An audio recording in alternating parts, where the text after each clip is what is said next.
welcome along to the Whisky and Cigar Club cocktail kitchen. Not done a wee video for a while, so I thought I'd come back with something nice and easy. Lots of different ways to do this one, but we're going to keep it as easy as we possibly can and makes it as simple as we possibly can. So of course we're going to do the whiskey sour. Now, ingredients we need today is of course naked grouse. Lots of people use rye and bourbons, but we're using our naked grouse, and simple syrup, gum syrup, egg, cherries, some orange bitters, and of course, as you can see in front of me, we have got the lemon and lemon zest as well. Okay, so what we're going to do is to keep it simple for you, basically going to take cocktail shaker, the naked grouse, as I said a minute ago. Lots of people, different rye, bourbons. We're going to use a blended malt whiskey, so double measure into the shaker. Okay, simple as that. Then what we're going to do is we're going to take the gum syrup. Okay, so you can make this up yourself, or of course you can get it in the bottle as well. We're going to use this just to save a bit of time. So single measure of the gum syrup. Now I like to just, not quite a single measure, just slightly less, because it can sometimes just be that wee bit too sweet. Okay, there we go. Now what we're going to do is we're going to take a mix of lemon juice. Now we're going to freshly squeeze this lemon juice this time. I've done it off camera before, but I'm going to do it on camera this time. So half a lemon. Now get many gadgets for squeezing it through, pulping it, straining it through with the sieve. This one's nice and simple. Half a lemon and squeeze it over the top. Now the pulp will stay in the little tray on the top and all the juice will slide down into the bottom.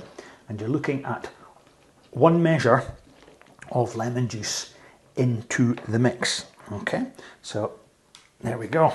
So the juice is sitting in the tray in the bottom and all the pulp has stayed on the top.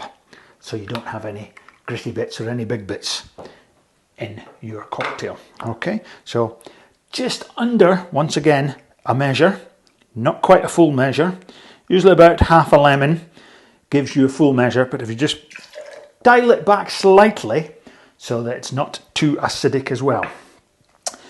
Then of course we have the Angosturers. Okay, so we're going to use orange bitters. Lots of people don't use bitters in this type of cocktail, but we just like to just add a wee splash and that's it. Just a one shake in, just to give it that wee hint of orange. Now the fun bit comes. This could be interesting. It's the egg. Okay, so we're going to use egg whites. Now, some people may like the egg white, some people may not. So nice and simple, into the glass, and we're going to try and separate the egg as best as I can. Not an expert at this, but I will try my best. Okay, so there we go. Pop in the egg white, get as much as you can. And then of course don't forget that we can keep the yolk for later. Okay, for another cocktail, or maybe some other ingredients. Now it's 2 tablespoons of this, or roughly about half a measure, and it's always very difficult to measure because it's quite thick. So what we're going to do is we'll measure it over, and we're just going to pop this in there. Okay, and just slightly less. That's maybe just a bit too much, but of course because it makes it difficult to get this egg, so sometimes you can try a spoon, but sometimes that's quite difficult as well. So slowly into the measuring cup, and then we'll do about roughly half a measure, 2 tablespoons. It's quite thick, so it makes it very difficult to pop this in. So what we'll do is we'll just pop a wee bit more in there, and then we'll just cut that off, pop it into the glass. I think maybe try and pop just a wee bit more in there if it's possible.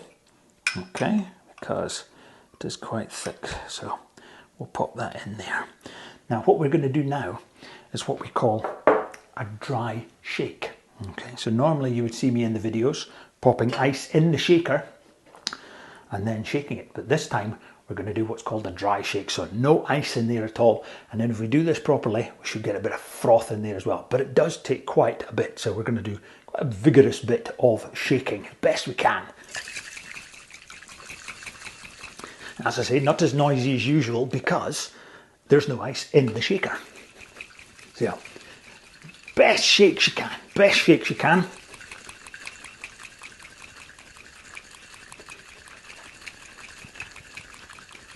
Probably 20 to 30 shakes as best as you can. Okay, and then a bit of a work out of that. And there we go.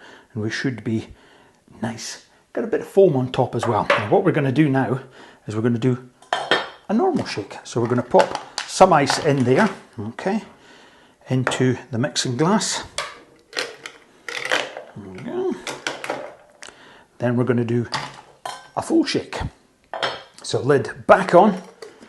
And then this time, as we've said before in the videos, wait for the glass to chill down. And once it's chilled down, you'll know it's ready. Okay, so nice and simple. Round about 20 shakes.